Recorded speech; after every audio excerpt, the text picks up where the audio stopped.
Perkenalkan, nama saya Intana Kiara Bani dengan NIM 2020-031047. Pada kesempatan kali ini, saya akan menjelaskan terkait motivasi belajar, khususnya pada siswa sekolah menengah atas atau SMA. Tahukah Anda? Menurut penelitian yang dilakukan oleh Cahyani et al. Pada tahun 2020, ternyata saat pandemi COVID-19 kemarin, motivasi belajar siswa SMA secara signifikan menurun loh. Nah, sebenarnya seperti yang kita ketahui, sekolah-sekolah, khususnya sekolah menengah atas atau SMA, sebenarnya sudah kembali menerapkan sistem pembelajaran tatap muka 100%. Tapi ada tapinya nih. Ternyata ada masalah baru nih yang timbul. Yaitu menurut Putra tahun 2021, ternyata banyak pelajar yang terlanjur nyaman dengan pembelajaran jarak jauh atau PJJ sehingga motivasi belajarnya menurun ketika harus kembali ke sistem pembelajaran tatap muka. Padahal, mengacu pada Philgon et al. Pada tahun 2020, motivasi belajar siswa merupakan elemen yang penting yang diperlukan untuk pendidikan yang berkualitas loh. Nah, sebelum membahas lebih lanjut, kita pelajari sedikit dulu yuk. Apa sih motivasi belajar itu? Menurut Sandrock, motivasi merupakan proses yang melibatkan pemberian energi, mengarahkan, dan mempertahankan perilaku yang berorientasi pada tujuan.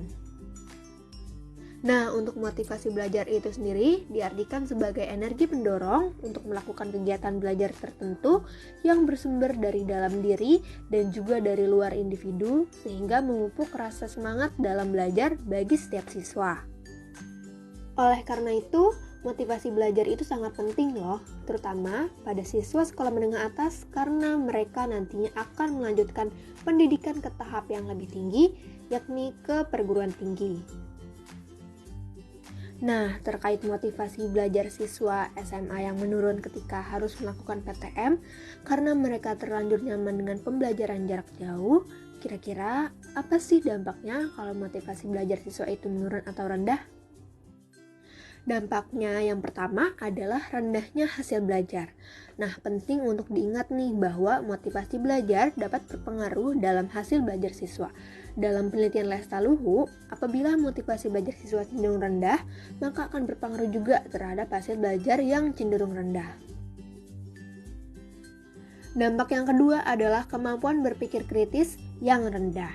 Nah, menurut penelitian yang dilakukan oleh Fajriyatur Rohmah, terdapat pengaruh langsung yang signifikan pada motivasi belajar terhadap kemampuan berpikir kritis, di mana siswa yang memiliki motivasi belajar rendah cenderung memiliki kemampuan berpikir kritis yang juga rendah.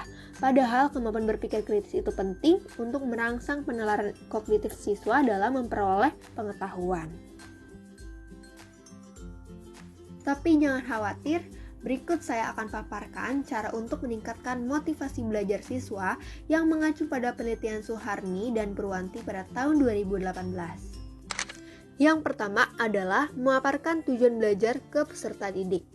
Pada permulaan belajar mengajar, hendaknya seorang guru menjelaskan mengenai tujuan instruksional khusus atau TIK yang akan dicapai oleh siswa.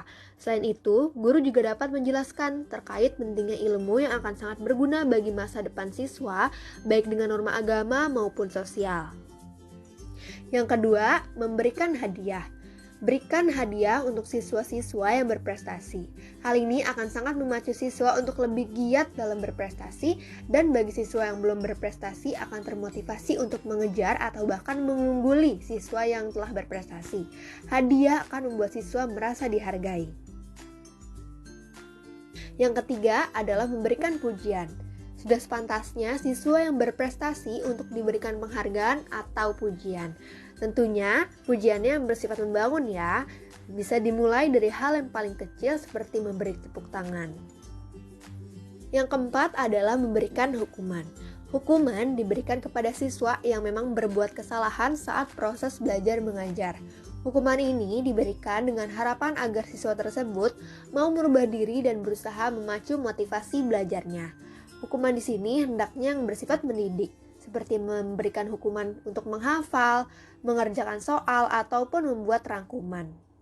Yang kelima adalah memberikan perhatian secara maksimal. Strateginya adalah dengan memberikan perhatian maksimal ke peserta didik, khususnya bagi mereka yang secara prestasi tertinggal oleh siswa lainnya. Di sini, guru dituntut untuk bisa lebih jeli terhadap kondisi anak didiknya. Oke, itu dia pemaparan terkait motivasi belajar khususnya pada siswa sekolah menengah atas atau SMA. Semoga video pembelajaran ini dapat bermanfaat bagi setiap penonton.